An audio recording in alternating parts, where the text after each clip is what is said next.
Praise God. Kung kayo po ay may Biblia, buksan natin sa aklat po ng Matthew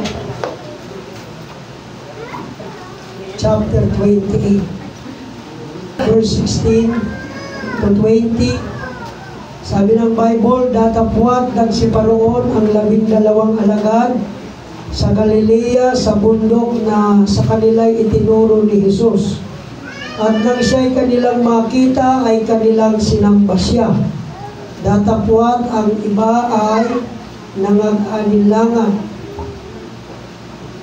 At lumapit si Jesus sa kanila at sila'y kaniyang kinausap na sinasabi, ang lahat ng kapamahalaan sa langit at sa ibabaw ng lupa ay naibigay na sa akin. Dahil dito, magsiyaon nga kayo at gawin ninyong mga alagad ang lahat ng mga bansa na sila'y inyong bautismuhan sa pangalan ng Ama at ng Anak at ng Espiritu Santo. Verse 20, na ituro ninyo sa kanila na kanilang ganapin ang lahat ng mga bagay na iniutos ko sa inyo, at narito ako'y suma sa inyong palagi hanggang sa katapusan ng sanglibutan. Nais ko pong pag-usapan natin itong The Great Commission. The Great Commission re-examine. Amen. Sabihin natin, The Great Commission re-examine.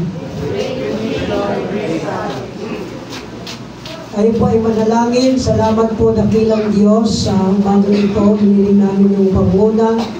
Bless niyo po ang bawat isa sa amin. Gamitin mo ang lingkod na maging daluyan ng pagpapala at biyaya.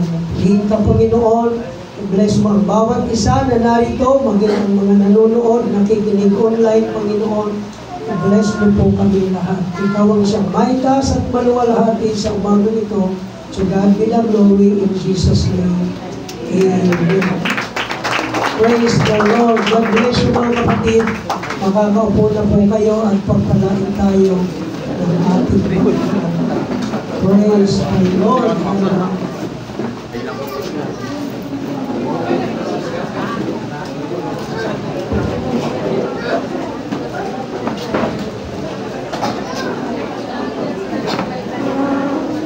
Everybody say, praise the Lord. Praise the Lord. Hindi gumagana itong ating. Baka nangangailangan ng palitan itong cord.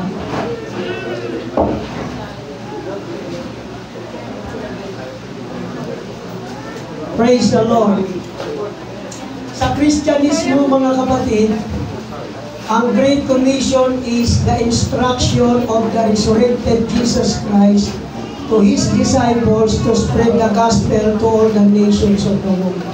Ito po yung instruction ng Panginoon sa kanyang mga alagad upang ikalat ang Ebanghelyo sa lahat ng mga bansa sa buong mundo, mga kapatid. Ito ay naisulat sa, hindi lang po sa Matthew chapter 28, kundi ganoon din po sa Mark chapter 16, sa Luke chapter 24. Medyo meron lang kaunting may slight differences lang. Amen. Titingnan natin yan mamaya. So the Great Commission is outlined in Matthew chapter 28, verse 16 to 20, where on the mountain in Galilee, Jesus calls all His disciples to make disciples and baptize all nations.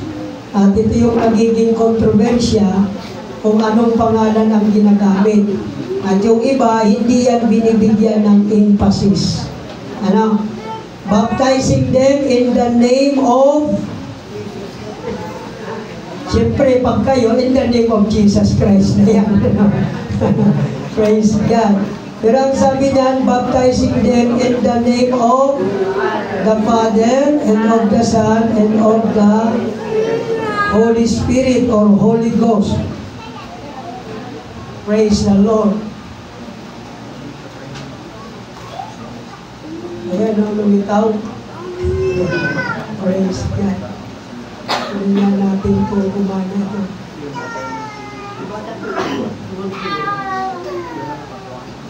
Ayan. Praise the Lord. Everybody say, praise the Lord. Praise the Lord. So the Great Commission is similar to the episodes of the commissioning of the 12 apostles and the other synoptic gospels, though with significant differences. Kung mapapansin po ninyo, medyo may kaibahan yung pagkaka-record nitong si Mark, ni Luke, doon sa nirecord ni Matthew. Awag po kayong malito dyan, hindi po yan contradictory, kundi complementary.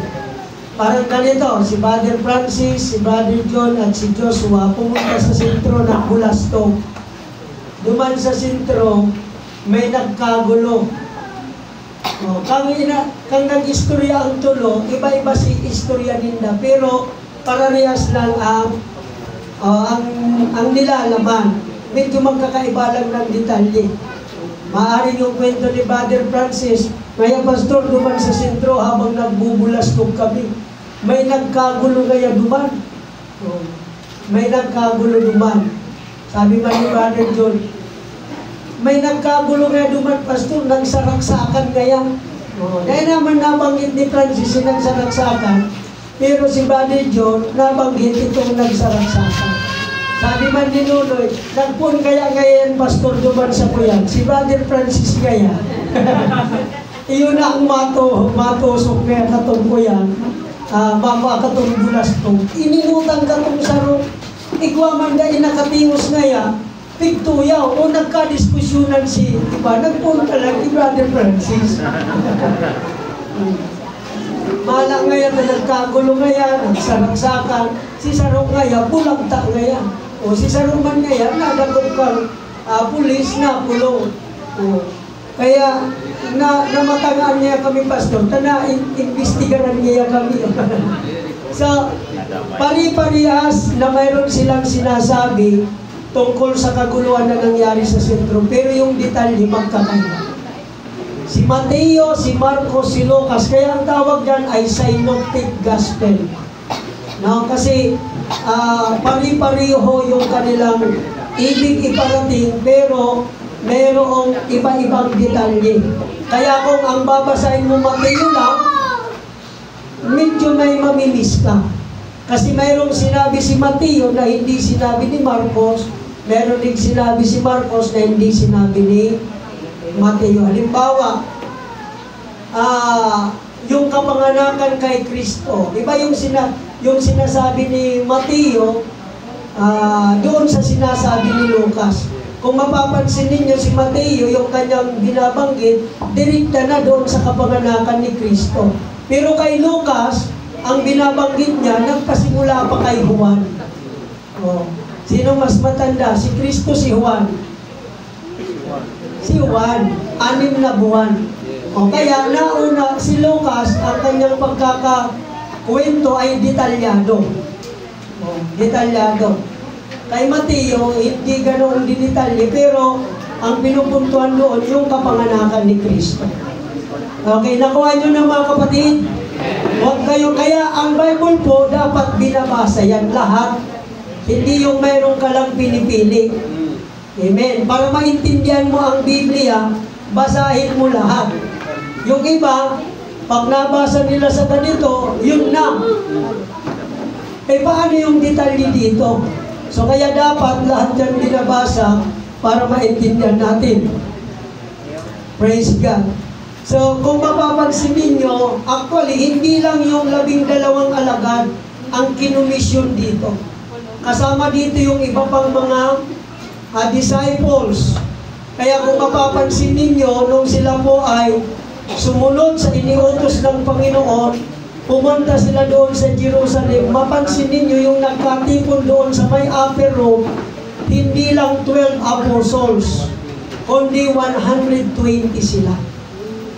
So hindi yan dinitalye ni Mateo, ni Marcos, pero si Lucas binanggit yan. Kasi yung Acts chapter 1, karugtong yan ng paglalahad ni Lucas sa Ebanghelyo ng ating Panginoon. Kung mapansin niyo sa Luke chapter 24 at saka yung Acts chapter 1, mapapansin ninyo na magkarugtong yan. Kasi ang writer po ng Luke, ng Acts, ay si Lucas.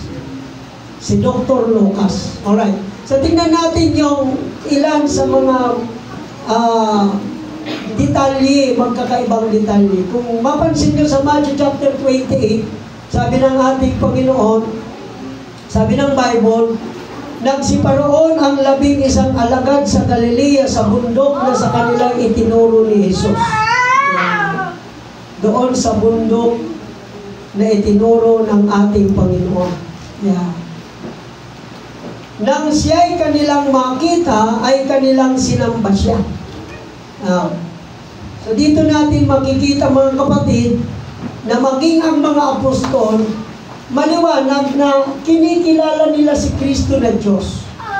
Kasi ang Biblia nagsasabi, wala kang ibang dapat sambahin kundi ang Diyos lamang. Amen. Pero dito si Kristo, sinamba ng mga alagad. Tama po ba? Amen. Kung si Kristo hindi Diyos, dapat sabi, huwag niyo akong sambahin. Doon kayo sumamba. Yung anghel nga, sinamba ni Juan, sinaway si Juan. Huwag mo akong sambahin, ako'y aliping kagaya mo. Sa Diyos ka sumamba. Amen. Pero ito si Kristo, sinamba ng mga apostol. Sinaway ba sila ni Kristo? Hindi. Bakit? Amen. Alam naman ng Panginoon na siya ang Diyos. Kaya tama lang yung ginawa nila. Amen. Yung mga wise men nga from the east, nung pumunta doon sa lugar kung saan ipinanganak si Kristo, nung makita nila ang bata, ano ang ginawa? Sumamba sila. Naghandog pa, linamig pa, hindi nag-exchange gift. Naghandog.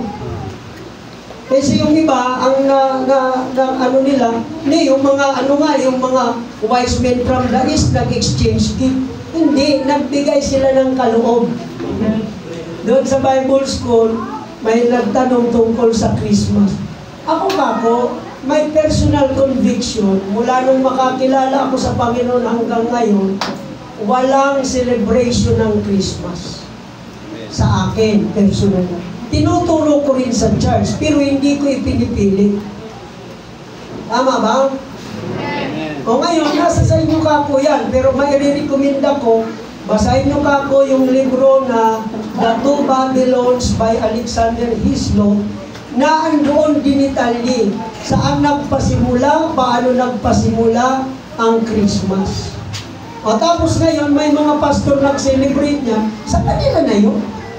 Ano, still din, bala na sila doon, basta ako hindi. Amen.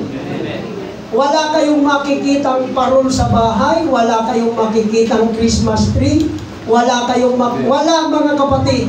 Amen. Dahil personal conviction ko yan. Ngayon, kung dumalaw ko sa inyo, may Christmas tree kayo doon, hindi naman ako matitisod sa inyo. Wala akong problema dyan. Ha? Tapos kung kumakanta pa kayo ng Mary's born child, Jesus Christ was born on Christmas Day. Long time ago in Bethlehem, so the Holy Bible. Sinabi ba talaga ng Biblia? Wala naman, di ba? Ngayon, nasa sa inyo na yan. Amen. Basta ako, matibay ang conviction ko dyan, mga kapatid. Wala pong Christmas celebration sa akin. Amen. Everybody say praise the Lord. Kung nag-celebrate kayo ng Christmas dahil birthday ni Jesus, wala kayo dyan. Patiin nyo. Wala pa akong narinig talaga, sa totoo lang. Happy birthday, Jesus. Wala naman. Sino ang star pagka Christmas? Sino si Santa Claus? Ang tanong sa akin ng anak kong bunso na anak. Di ba si Santa Claus naman? He sees you when you're sleeping. He knows when you're awake. Kung parang Diyos na, nakikita ka pag natutulog ka. Alam niya kung gising ka. Wala knowing.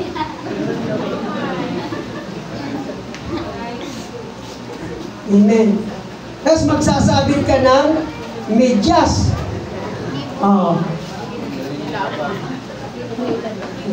Ba't ba tayo napunta dyan? Noong December dapat yan. So, si Kristo po, nung ipinanganak doon sa Bethlehem, nung dumating yung mga wise men, sila po ay sumamba. Bakit nila sinamba? Dahil alam nila, yun yung inihula ng Biblia. Unto us a son is given, unto us a child is born, and the government shall be upon his shoulder, and his name shall be called Wonderful, Counselor, the Mighty God, the Everlasting Father, the Prince of Peace. Bakit sinamba nila yung bata? Dahil yung bata na yan, nagtataglay siya ng pangalan na dapat sasambahin. His name. Amen. Kaya yung mga alagad, sa loob ng 3 taon at kalahati, nakilala na nila kung sino ang ating Panginoong Kristo. No wonder, nung si Jesus Christ ay aakyat na sa langit. Kasi ito, resurrected na dito si Jesus Christ. Amen. Namatay na siya, tapos nabuhay mag-uli, nakasama nila ng 40 days, at nung ika-40 araw, aakyat na ngayon siya sa langit. So, hindi na nakapagtataka na kilala na ng mga alagad. Yung lahat na sinabi ng Panginoon, na-recall na nila, ito yung sinabi ng Panginoon.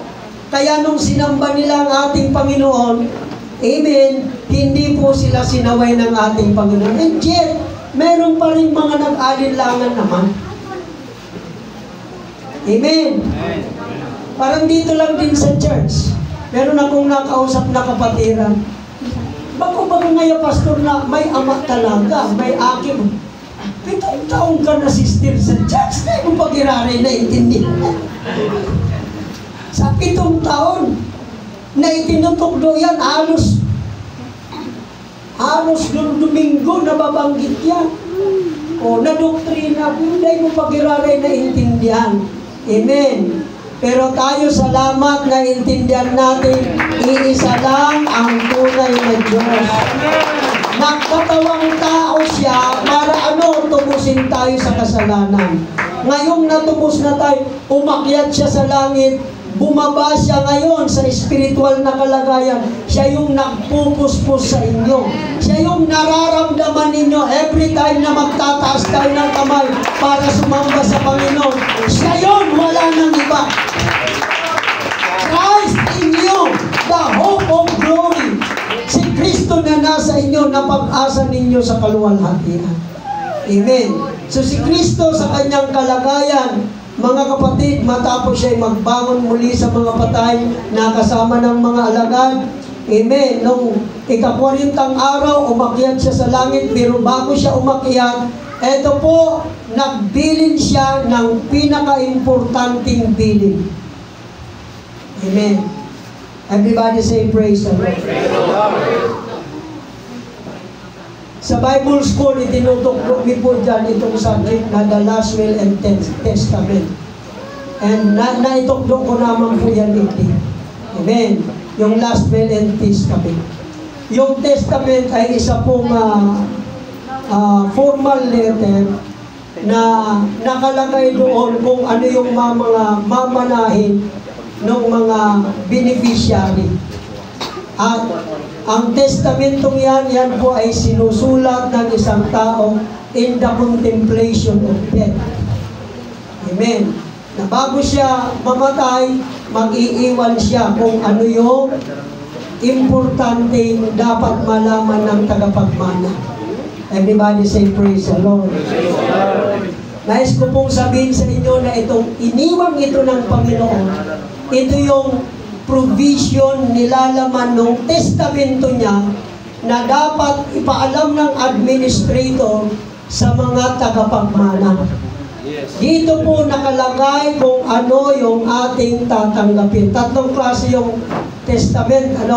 Pwedeng ito ay written will, sinulat ng testator, nung magpapamana, or ito ay ginawa ng isang abogado, formal will, o kaya naman ito ay oral will. Oral, yung binanggit lang, pero may mga testigo. So ito pong testamento ng ating Panginoon, it is an oral will. Amen. Non-compatible will.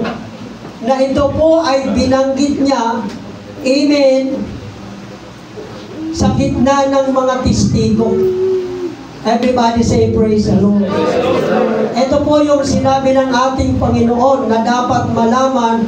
By the way, gusto ko pong linawin, tayo po ang mga tagapagmana ng mga pangako ng ating Panginoon. So ang kausap dito ng Panginoon ng mga alagad, sa Matthew chapter 28, sabi ng Panginoon, ang lahat ng kapamahalaan sa langit at sa ibabaw ng lupa ay naibigay na sa akin. Pag sinabing lahat, may naiwan pa, wala na. Garuman sa nanig di sa naga, ubos kong ubos, gabos kong gabos. Yung baga, ano? Ha? Medyo nagpalpak lang kang nakaaging eleksyon, may nakasigit na sa ro. Bakit yun? Dahil naubos, hindi ako lang gumagkaurubos mo niya. Ha? Bala naman sinda, basta si mga nagbubuto, hindi magbuto sa naman ka mo. Amen. Magbuto ka mo kung sisay kursunada. Garo kasugman, nagkadiriskusyonan kami. Ano man nga ko ta, may nagbuto na para sa ko.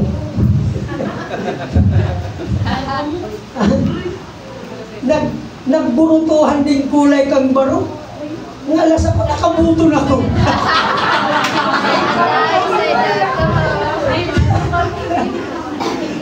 Ang ibinubuto baga, itong dahil nakakasulat, ano? Itong pigaakay na sa kayo. Ano din ko nabukong, ano tabo kong magboto? Dahil habok ko po na may maghinanakit sa ko.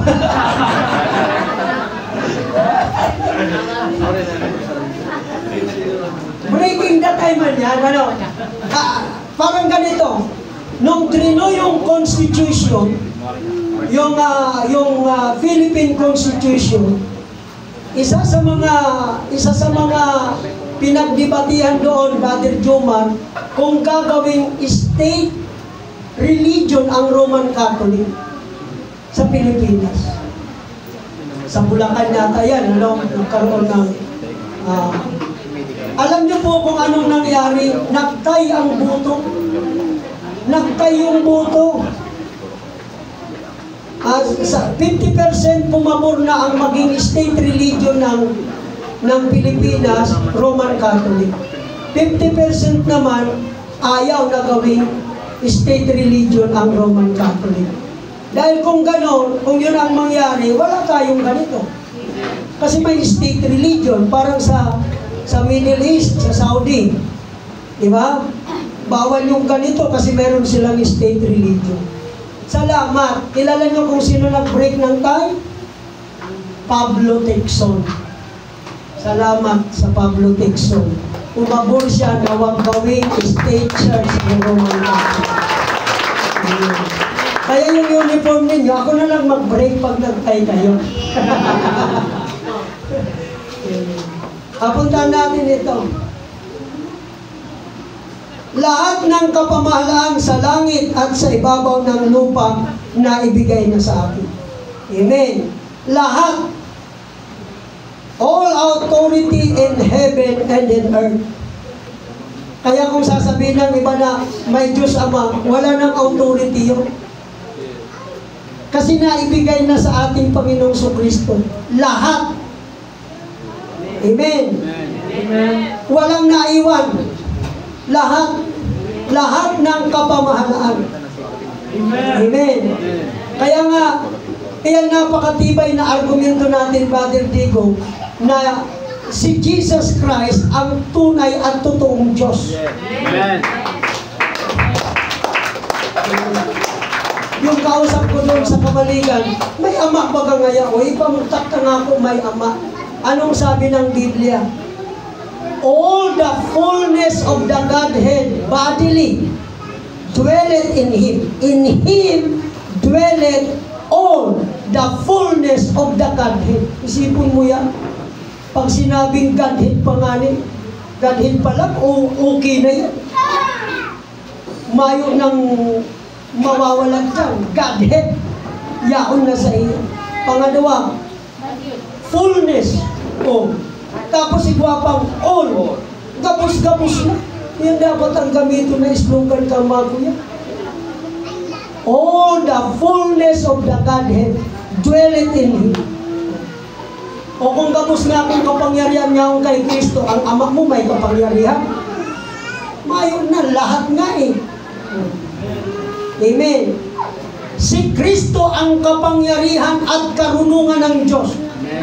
O ang Diyos po nga ko, mayong dahil si Kristo ang kapangyarihan at karunungan. O yung karunungan ng Diyos, si Kristo, pag isinuway mo si Kristo sa Diyos, mayong siyang karunungan. Pasil man sa napagkatanggap mong si Kristo, iyo ang Ama. Dahil may talata man sa Biblia, ako at ang Ama ay dalawa. Amen. So dahil na kay Kristo na lahat ng kapamahalan sa langit at sa ibabaw ng lupa, ito yung utos niya. Magsiyaon nga kayo at gawin ninyong mga alagad ang lahat ng mga bansa na sila'y inyong bautismuhan sa pangalan ng Ama, ng Anak at ng Espiritu Santo. Amen. Siyan po yung nakarecord kay Matthew. Ituro ninyo sa kanila na kanilang ganapin ang lahat ng mga bagay na iniutos ko sa inyo. At narito ako'y sumasa inyong palagi hanggang sa katapusan ng sanlibutan. So dito mapapansin natin, doon sa utos ng Panginoon, bautismuhan. Nandyan yung bautismo. Amen. Utos ni Kristo na bautismuhan ang mga tao. Ano pa? Utos niya gawing mga alagad ang mga tao. Sa nakarecord kay Mark, sabi ng Marcos,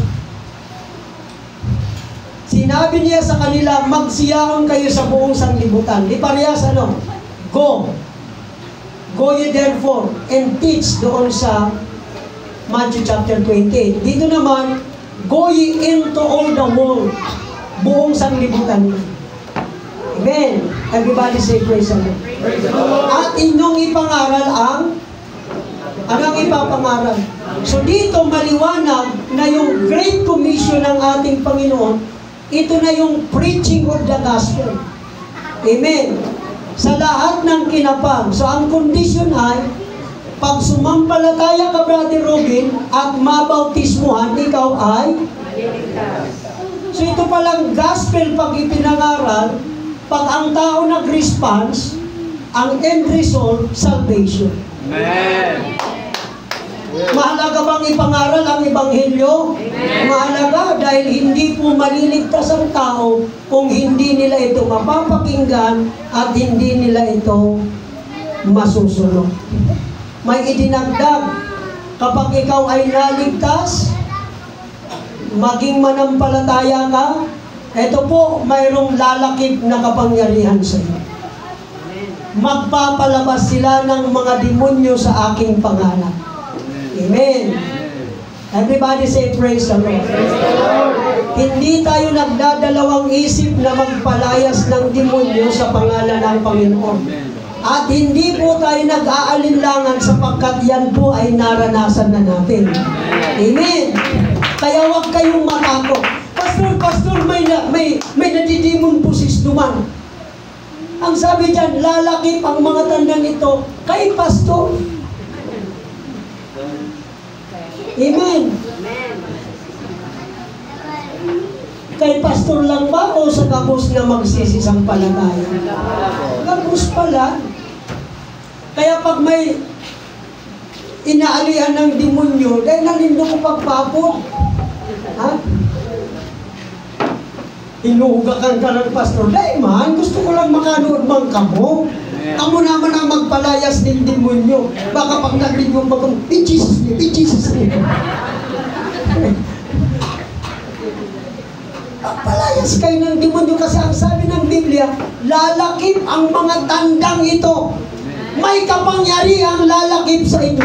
Acts chapter 1 verse 8, you shall receive power after that the Holy Ghost is come. Pag may Holy Ghost Ghost ka na, may power ka na. Pag mayo ka pang Holy Ghost, dahil ka muna, kuyan pa, dahil pa kumplito. Ano? Pero kung makusog ang buhok mo, basta nagtutubod kang, si Kristo tinanggap mo na, hala, sige! Amen. Kasi nagbisita ako kay Sister Tess. Ala ko naman sa Kabukaw. Gutom-gutom na ko. Pero may nagkukain sa kuya na, agihan mo daw si kuya, si Tess. Pagkabot ko naman, sabi ni Sister Tess, Pastor, sis ay po nagsabi sa inyo na dalawin mo. Kung may man, ala ko sa Kabukaw, medyo na-convict lang ako na agihan ka. Oh. Sis ay niya nagsabi sa inyo, may hilang ako. May hilang pala. May nakakalakaw, baka kulang bitis. So naisip ko mga kapatid, may kapangyarihan tayong mag-pray sa may sakit. Amen. I-practice natin. So pinag-pray natin, Sister Tess. After prayer, sabi niya, Pastor, marere ang pagmati ko. Amen. Sabi man ng agom, si Brother Bernie, ako, Brother Bernie, kumusta? May edad na nga ako. Kita, pero taong ka na nga ako sa 63 na ngayon, Pastor. Isip ko, mabuotong man yung tao na yan, si Brother Bernie. Kulang na lang bautismo, ano pang magpabautismo? Dito man kaya pwedeng pirito ng tao, ano? Ha? Kung pwede lang dumutong na si Brother Bernie para bautismo. Dito man pwedeng pirito. Pero, ina-acknowledge niya ang prayer. Maray man po ngayon, Pastor, na yaong kata na ipag-pray niya. Kaya po niya, kaya ilihag siyang agong.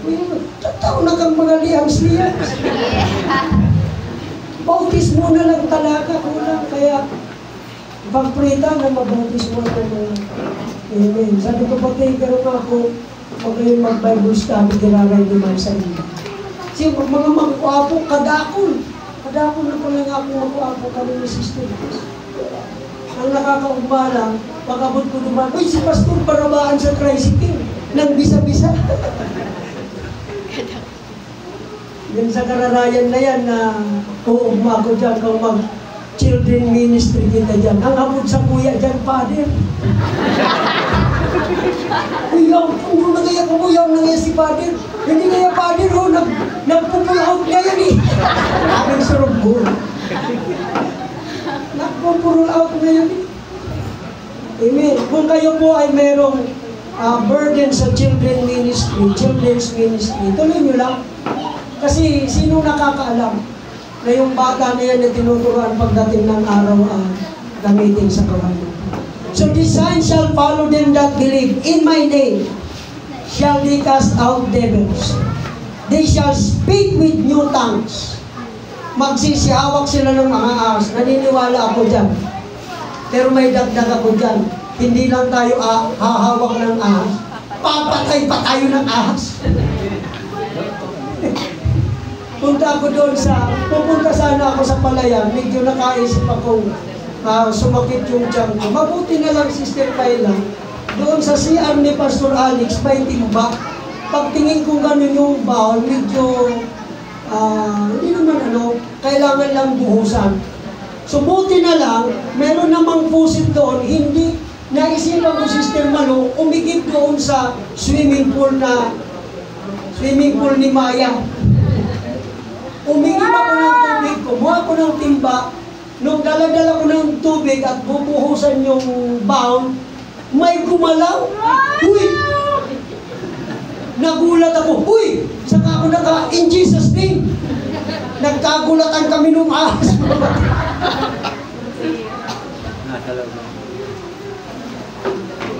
Ilabangan ko doon sa pintuan, hindi siya makalabas. Isip ko, paano ko ito mapapatay? Paano ko? Mabuti na lang meron doon yung ginibang higaan, meron pang kahon. In Jesus' name, patay yung ahas. Amen. Yung prophecy ng Bible, totoo yan. Dudurugin mo yung ulo ng ahas.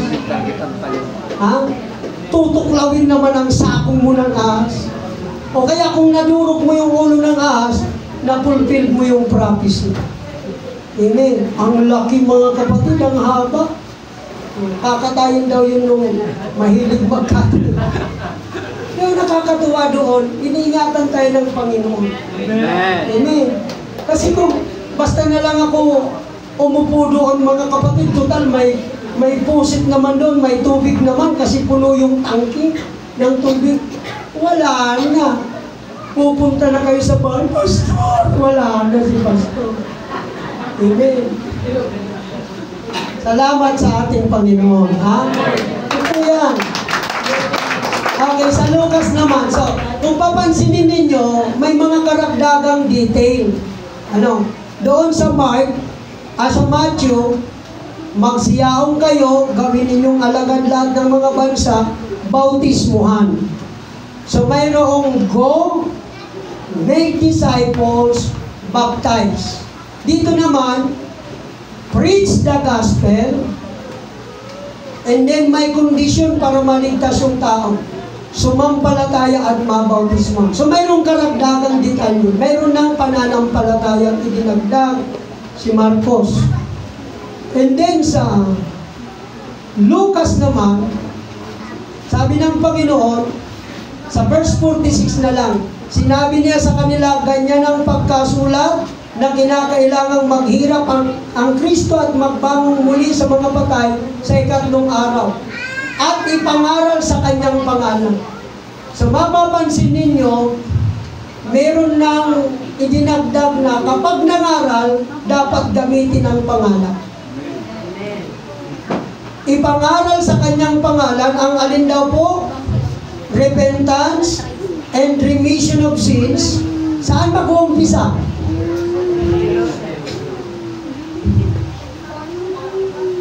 Sa lahat ng mga bansa, magbuhat sa,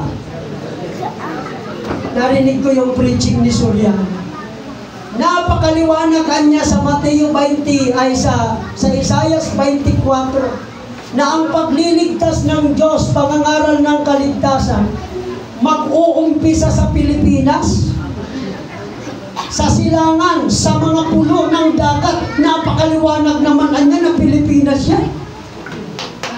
Bakit mga kapatid? Pilipinas lang ba ang may mga pulo? Singapore, Malaysia, lahat yan may mga pulo. Mas marami pa nga yung pulo ng ibang bansa kaysa sa atin. Hindi po sa Pilipinas mag-uumpisa. Napakaliwanag yan, magbuhat sa Pilipinas. Pilipinas ba yan? Magbuhat sa? Bakit pilit nilang pinalilitaw na mag-umpisa sa Pilipinas? Kasi ang Iglesia ni Cristo, ang dating daan, dito nag-umpisa sa Pilipinas. Kaya gumagawa sila ng propesiya na papabor sa kanila. Wala po. Tayo, di baling hindi mabanggit yung Pilipinas. Basta mabanggit na yung pinagmulan ng Ebanghelyong tinanggap natin ay kung ano yung ipinangaral sa Jerusalem. Yan yung message. Ipangaral sa kanyang pangalan ang pagsisisi at pagpapatawad ng mga kasalanan sa lahat ng mga bansa. Yan ang Pilipinas. Sa lahat ng mga bansa. Pero bakoy di mapon, Brother Digong, sa Pilipinas, sa Jerusalem, yan magpapasimula ang pangangaral ng gospel. Amen. So, para i-sum up natin mga kapatid, doon sa Great Commission, ito yung mga inclusion. Sa Mark 16, nandyan yung pananampalataya. Luke 24, nandyan yung repentance. Yan. Nandyan yung water baptism. At nandyan yung pagtanggap ng banal na Espiritu. Kasi sa Luke chapter 24 verse 49, narito ipadadala ko sa inyo ang pangako ng aking Ama, datapwat magsipanatili kayo sa bayan hanggang sa kayo ay masangkapan ng kapangyarihan galing sa itaas. Ano yung kapangyarihan na yun? Acts chapter 1 verse 8, ito ang Holy Spirit na kapag tinanggap mo, magkakaroon ka ng kapangyarihan. Ito po yung Ebanghelyong ipapangaral sa ikaliligtas ng sangkatauhan. Amen. Bakit gospel, pastor? ang magliligtas. Yan o, Romans 1:16, I am not ashamed of the gospel of Christ, sa King James Version. Because it is the power of God that brings salvation to everyone who believes. To the Jew first, then to the Gentiles. Mapapansin po ninyo ang kauna-unahang pangangaral ng Ebanghelyo, ito po ay pinangaral sa Jerusalem. Bakit sa Jerusalem? Kasi yun nga po yung magiging starting point. Amen. Amen. Bakit Ebanghelyo? Tingnan nyo ha, kayo na mga pinighati ay magpapahingang kasama namin. Bigyan ng kapahingang kasama namin. Kailan yan? Sa pagpapakahayag ng Panginoon mula sa langit, kasama ang kanyang mga makapangyarihang anghel na nasa nagniningas na apoy na maghihiganti sa kanila na hindi nakakilala sa Diyos at sa kanila na hindi tumalima sa Ebanghelyo ng ating Panginoon Jesucristo. Kita mo, pagka tinanggap mo yung Ebanghelyo, pag prinactice mo, pag in-apply mo yung gospel na ipinangaral, ang end result, salvation. Amen. Ang sumasampalataya at mabautismuhan ay maliligtas. Ang hindi sumasampalataya ay parurusahan. Si Kristo mismo ang magsasagawa ng judgment. In flaming fire, taking vengeance on them that know not God and that obey not the gospel of our Lord Jesus. Sabado ng umaga ba yun? Nagpagupit naman ako dyan. Kwentuhan naman kami ng barbero dyan. Si Rick. Kung ngaya pastor kang mabisto ko ngaya ang Diyos. Mayo na ngaya kong pangarap na umasinso pa sa buhay. Survival na lang. Nga po, mayo man maraot na bako ka lang mag-survive. Bako man maraot na mag-asinso ang buhay mo. Amen. Masakit yan. Aral daw ka survival. Bakit ito? Ha? Aga to banggi. Sige, disponir mo nila sa sakna. Makasurvive ka lang. Sakit ka yan. Sisay ko sungarong kayo. Naral daw survival. Ayaw mo. Naugma lang ako sa iya. Talagang masigasig ba siya. Pero sabi ko sa iya, ang ganda mo nga po talaga, bistado. Simple man lang ang pattern ng salvation. Kung minsan, ang problema mga kapatid yung ganito, kahit anong paliwanag mo pagka talagang sinaraduhan ng... Kung nakasarado yung isip, ang hirap paliwanagan. Hindi kita mag-surrender. Sa rungal daw, mabubuksan mang giraray ang kaisipan kaya. Amen. Yes. Simple man lang nga ako ang pattern. Puon sa Jerusalem, bako man nga akong puon sa Pilipinas. Ang iglesia, magkaiuman sa Pilipinas ta, ali di si Manalo. O iwaga. Kaya dapat, anghel man, sarong anghel mula sa silaganan. Kung ano-ano na lang mga iniimbento. Ha? Simpleng-simple man lang, tanggapin lang natin. Magbuhat sa Jerusalem. Simpleng-simple. Dahil mo na kahit kung ipabisto ang sa diri mo, balik Jomar. At saka yan, si Jomar man, nagtugtog man ng religion. Ha? Ha? Ampun ngaya kang pangangaral, mabulo. Mabulo man.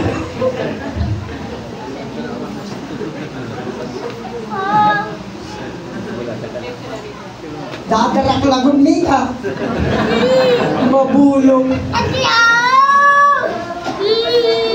So the Great Commission has become the tenet in Christian theology, emphasizing ministry, missionary work, evangelism, and baptism. Dito tayo nag-umpisa ng ministry. Kung bakit tayo humahayo, dahil yan po yung naniniwala tayo na yung Great Commission, hindi lang ito sa mga apostol, kundi sa atin na nakakilala, tumanggap sa ating Panginoong Jesucristo at naunawaan ang pagliligtas ng Diyos. Hindi lang sa kanila, kundi tayo po, karugtong tayo sa utos ng Panginoon. Dahil wala na yung mga apostol, isinulat na nila dito, tayo na po ang magpapalaganap nais ko lang pong linawin sa atin, pagka tayo nangaral, hindi po tayo mangangaral ng sariling ebanghelyo natin, kundi ang ebanghelyong sinabi ng Panginoon, ipapangaral, magbuhat doon sa Jerusalem.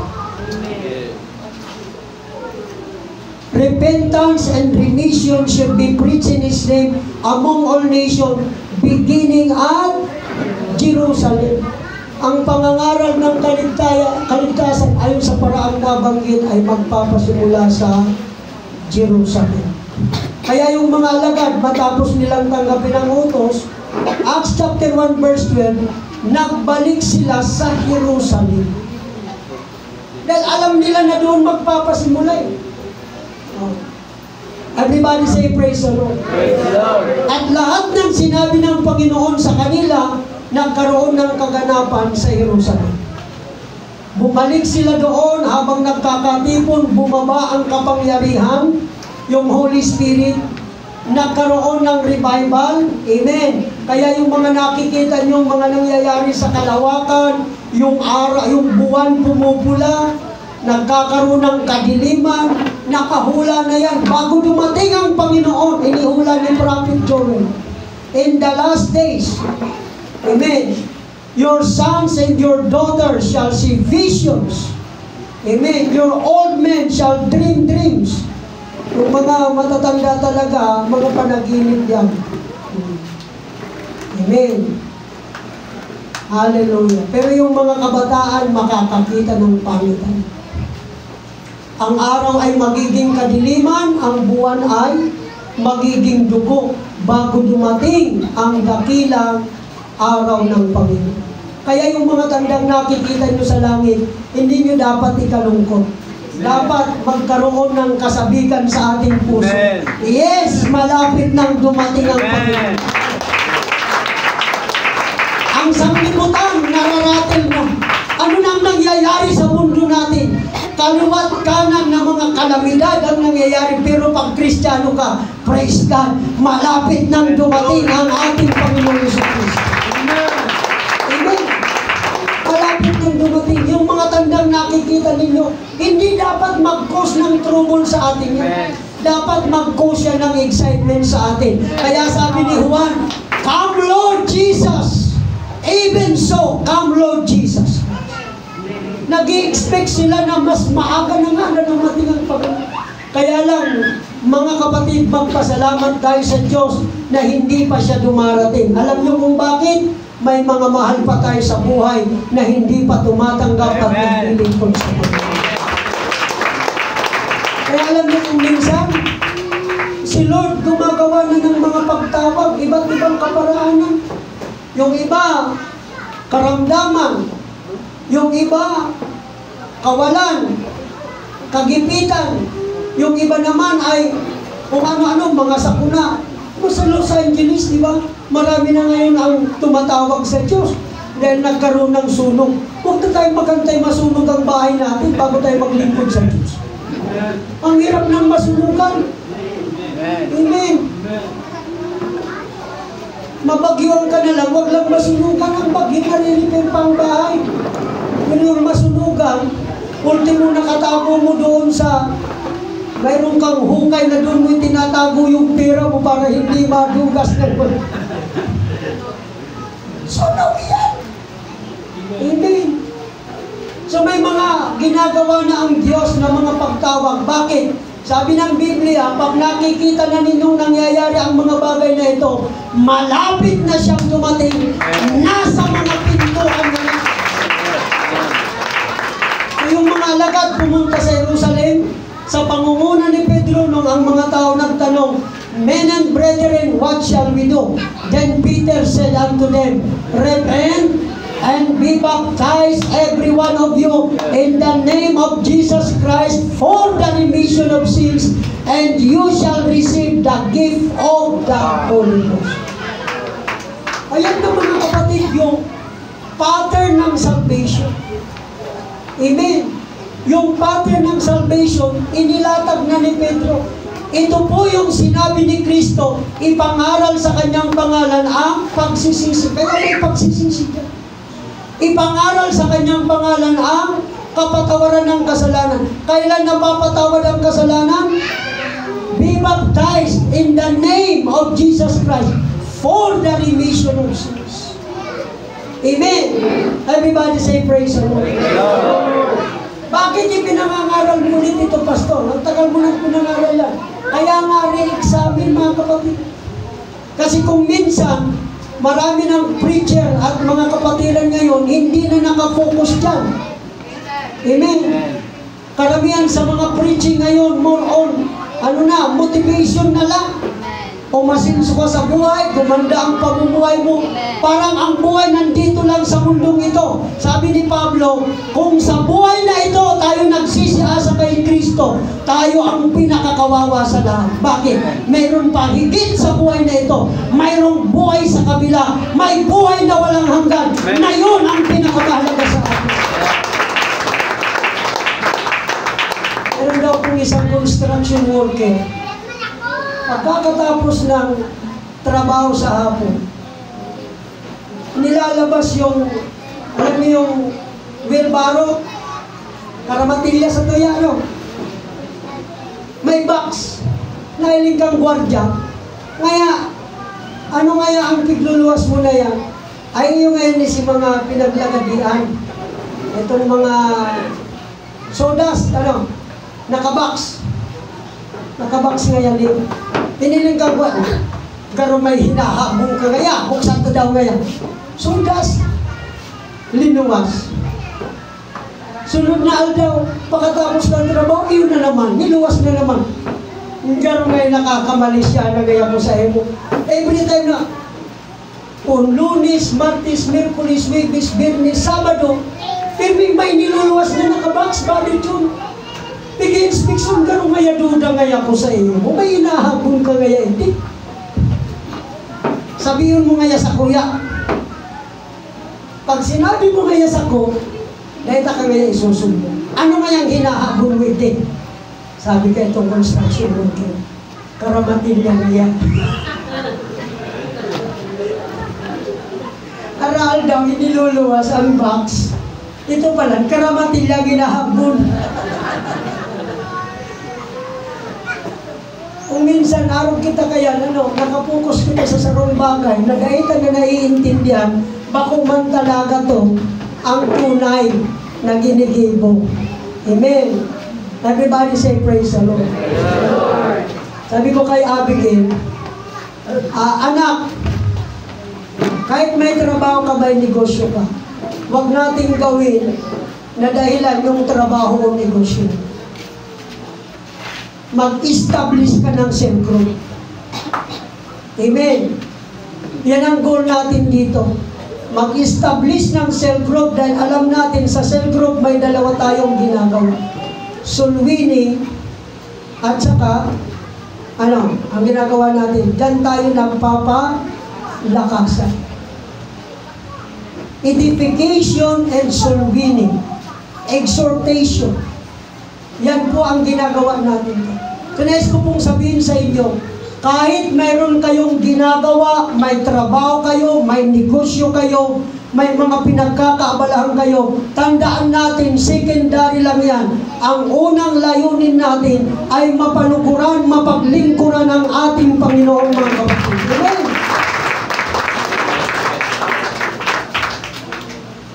Trabahoin mo yung tinatrabaho mo, pero ang number one priority mo ay ang kingdom of God. Seek ye first the kingdom of God and His righteousness. Alright. So yun pong Acts 2:38, yan po yung sagot doon sa tanong, what must I do to be saved? Na hindi po yan kontra sa Acts 16:30-24. Kasi kung mapansin po ninyo dyan, nandyan yung pananampalataya, nandyan yung water baptism. Siguro ang ibang tanong, Sister Eden, Pastor, bakit halimbawa sa isang lugar, sa Samaria, wala naman doon nabanggit yung panampalataya. Wala naman nabanggit yung repentance. Meron doon water baptism, in Jesus' name, merong Holy Ghost baptism. Bakit wala? Yan po yung tinatawag nating argument of salvation. Hindi na dinitalye, pero naniniwala tayong naandyan na. Amen. Dahil hindi ka naman pwedeng magpabautismo na wala kang pananampalataya. Amen. Kung hindi ka naniniwalang ang bautismo makapaghuhugas ng kasalanan, ba't ka magpapabautismo? Pero tayo naniniwala ang bautismo panghugas ng kasalanan. Amen. Everybody say praise the Lord. So the Great Commission example, go ye into all the world. Sino yung mundo natin, mga kapatid? Amen. Sabi ng Biblia, you shall be witnesses unto me both in Jerusalem, Judea, Samaria, and unto the uttermost part of the earth. Kung i-apply natin sa ating mundo, yung mundo ko, sino ba yung mundo ko? Sino ba yung Jerusalem ko? Of course, yung family ko yan ang Jerusalem. Sino yung Samaria? Yung mga kamag-anakan mo. Amen. Sino yung Judea? Yung mga malalayo mong kamag-anakan. Di ba mayroon tayong malayong kamag-anakan? Sino yung uttermost part of the earth? Yung mga hindi mo kilala. Amen. No restriction. Sabi ng mga estudyante, sir, paano yung mga bata? Paano yung mga walang kakayanang mag-response? Di ba yung mga mentally, may mga mental disorder, mentally incapable, mga kapatid? Amen. Mayroon bang kaligtasan sila? Paano sila maliligtas? Unang-una sa Biblia, kung makikita natin yung mga ganyang klase ng tao, nire-rebuke ng Panginoon, pinagagaling. Amen. At pag sila'y gumaling, doon sila pwedeng manampalataya sa ating Panginoon. Meron tayong mga testimony. Harry Sisip, habang siya po ay nag-i-evangelism, mga kapatid, nakasalubong niya na-encounter niya yung mag-asawa. Yung mag-asawa, mabait sa kanya, in-invite siya, kumain sa bahay nila, at naikwento yung tungkol sa kanilang anak. Meron silang anak, may mental disorder, ganito, kanya. Tapos in-invite siya doon sa room, sa kwarto ng anak na yun. Maya-maya, itinulak, Brother Francis. Itinulak sa loob si Harry Sisip. Amen. Pagdating sa loob, nandun pala yung anak.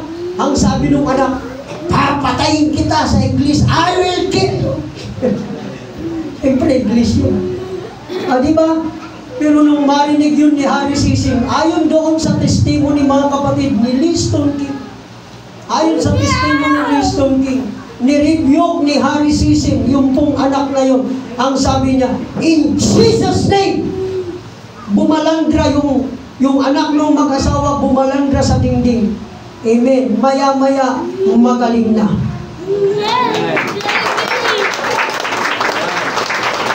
Hindi ko pa nakita si Harry Sisip, Brother Francis. Pero nung because of the time, sa Manila Hotel, mga kapatid, naririnig ko yung pangalan niya, nandoon sa prayer room. Mula umaga hanggang hapon, matapos ang gawain, hindi umaalis sa prayer room, nag-i-intercede, nag-pray sa kaganapan ng conference. Kaya grabe ang revival dahil may mga tao, hindi man sila nakikita sa stage, hindi man naririnig ang kanilang boses sa pangangaral, nandun sa loob nananalangin para sa gawain ng ating Panginoon. Billy Cole, kinikilalang apostol to Thailand.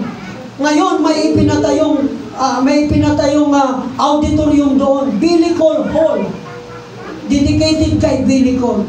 Dahil si Billy Cole po, nag-mission po siya sa Thailand, mga kapatid. Amen. At ang daming miracle na ginawa ng Panginoon. Isa sa notable miracle na tinestimony ni Liston King na ginawa ng Diyos sa pamamagitan ni Billy Cole. Nung siya po ay pumunta sa isang village, meron doon isang taong nakakadina.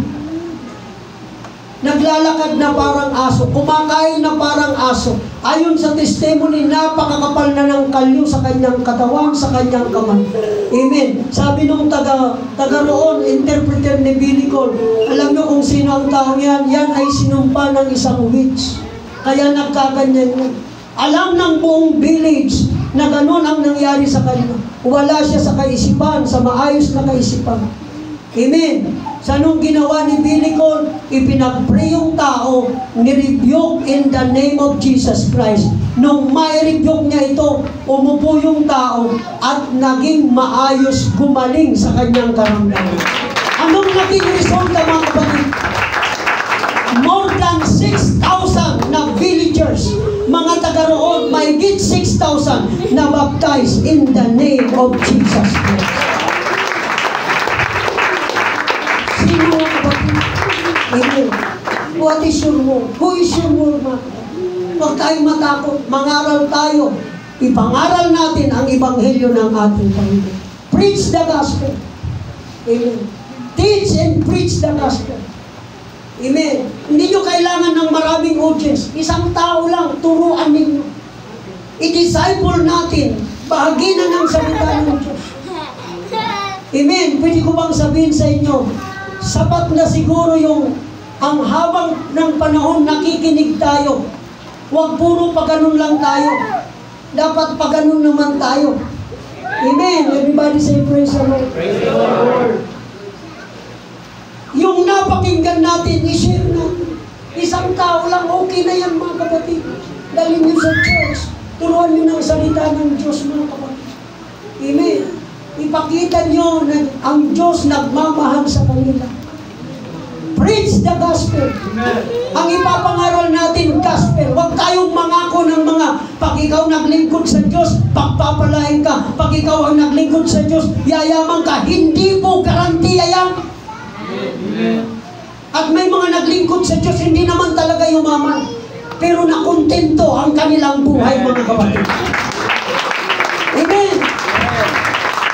Ipangako natin si Kristo. Ipangako natin ang kaligtasan na iniaalok ng ating Panginoon sa Kristo. Preach the gospel. Bakit gospel? It is the power of God unto salvation. Ano pa? Make disciples of all nations. Paano ko gagawing disciple ang tao? Ang mga bagay na iyong narinig sa akin sa gitna ng maraming saksi.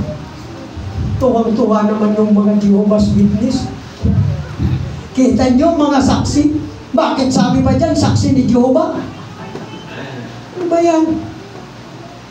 Sabi ni Kristo, kayo'y magiging mga saksi ko. O saksi ni Kristo. Hindi saksi ni Jehovah. Saksi ni Jehovah. Amen. Saksi tayo ni Kristo. Sasaksihan natin yung mga ginawa ni Kristo.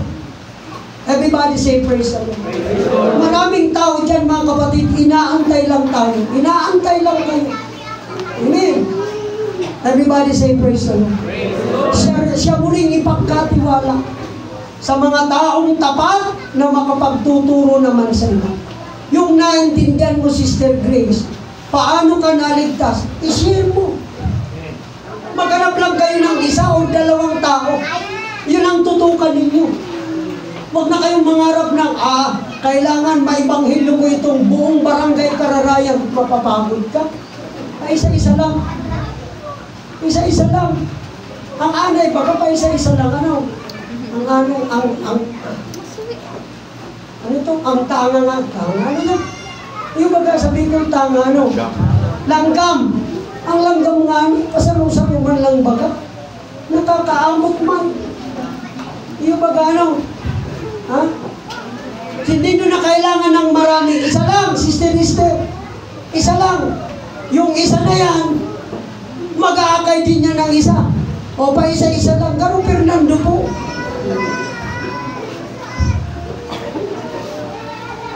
Dadan na lamang si itong kurang na ako yan. Gloria Romero.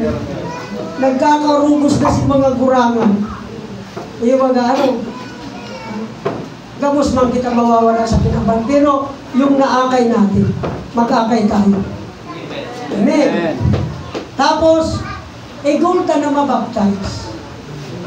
Huwag lang yung mabless sa atin, ay naugmangay ako dyan sa tao na yan.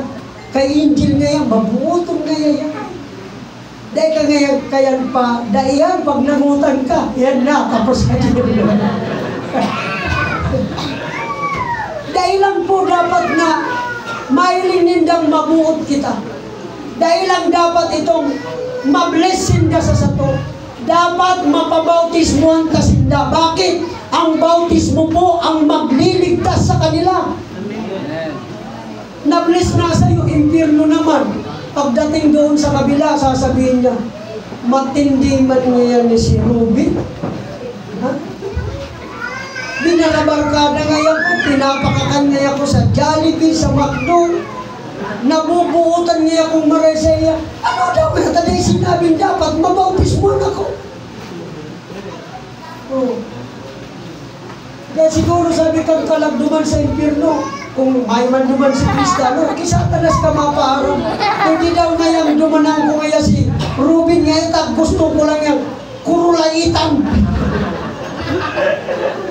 So wag lang na ma-bless sila. Wag lang masabi nilang totoong Kristiyano tayo. No mga kapatid, dapat madala natin sila sa paglilingkod sa Panginoon, mabaptize in the name of Jesus Christ. Amen. And lastly, turuan natin sila na kanilang ganapin ang lahat ng mga bagay na iniutos ko sa inyo. So ang Christianity, hindi lang doon sa tinanggap mo si Kristo. Na-baptize ka in the name of Jesus. Pagsusumikapan natin gawin ang lahat. Sabihin natin lahat. Lahat na iniutos ng ating Panginoon. Amen. Everybody say praise the Lord. Huwag kayong makontento, ako baptize na ako, ligtas na ako. Hindi, may iniutos si Kristo. Gawin ang lahat ng iniutos niya. Ilan sa mga iniutos ng ating Panginoon? Saliksikin ninyo ang mga kasulatan, sapagkat iniisip ninyo na doon ay mayroon kayong buhay na walang hanggan. Magbasa ng, hindi mag-scroll ng cellphone. Magbasa ng Bible. Amen. O hindi naman tayo mga ano na bawal na sa atin ang cellphone. Okay sa atin ang cellphone. Basta lagyan nyo ng Bible. Si Maya kagabi, Maya! Magbasa ka ng Bible. Si Papa man, magbasa ka. O di nakatapos siya ng isang chapter kagabi. Nagbasa. Takot. Ha? Okay lang yan, takutin natin ang mga bata, basta magbasa ng Bible. Amen. Amen. Hindi yung mayroon kang ginagawa, anak, ito yung cellphone, huwag mo kong istorbuhin, bala ka na dyan. Huwag. Turuan natin. Ano pa? Prayer. Pag kayo nananalangin. Ha? Huwag kayong gaya ng mga paulit-ulit. Mga pagano. When you pray, ganito kayo mag-pray. Our Father which art in heaven. Ano ba? Pagsamba. Utos ba ni Kristo na sumamba tayo? Yes. Ang Diyos ay Espiritu, kaya wala kayong makikitang larawan dito. Amen. Amen. Bakit? Bawal ng Diyos mo. Nasa Ten Commandments yan, di ba? Amen. Yung iba, binabasa ang Ten Commandments, hindi ginagawa. Amen. Ako ang Panginoon mong Diyos na naglabas sa iyo sa Ehipto sa bahay ng pagkaalipin. Huwag kang magkakaroon ng ibang mga Diyos sa harap ko. Huwag mong yuyukuran sila o paglilingkuran man sila. Sapagkat akong Panginoon mong Diyos ay Diyos na mapanibughuin, na aking dinadalaw ang katampalasanan ng mga magulang sa mga anak mula sa ikalawa hanggang sa ikatlo, hanggang sa ikaapat na sali ng lahi ng mga napupun sa akin. Di ba mga kapatid? Bawal ng Diyos yan. Kaya dito wala tayong ganyan. Amen? Amen. Dahil sinasamba natin ang Diyos na Espiritu. Amen. Yung Roman Emperor, gusto niyang makungker ang Israel at gusto niyang makita yung tabernacle. Anong mayroon dyan sa loob ng tabernacle na sinasamba ng mga Hudyo? Nung siya'y makapasok doon, wala siyang anumang nakitang larawan doon. Amen. Everybody say praise the Lord. Utos ni Kristo, given it shall be given unto you. Matthew chapter 23:23. Dapat sana ninyong ibigay ito. Ano pa? Go and make disciples. John 15:16. Go and bring forth fruit. Matthew 5:48. Be ye therefore perfect, even as your heavenly Father in heaven is perfect. Di ba mga kapatid, sa Christianity, hindi lang tayo nag-google na yung tao manampalataya, mabaptize ng tubig in Jesus' name, mapuspos ng Holy Spirit. Ang goal natin na yung isang tao na yan ay matulad sa ating Panginoon Kristo. Amen. Maging disciple siya, maging perfect siya. Ngayon, hindi pa tayo perfect. At wala pa tayong na-convert na ang pangalan perfecto. Wala pa. Amen.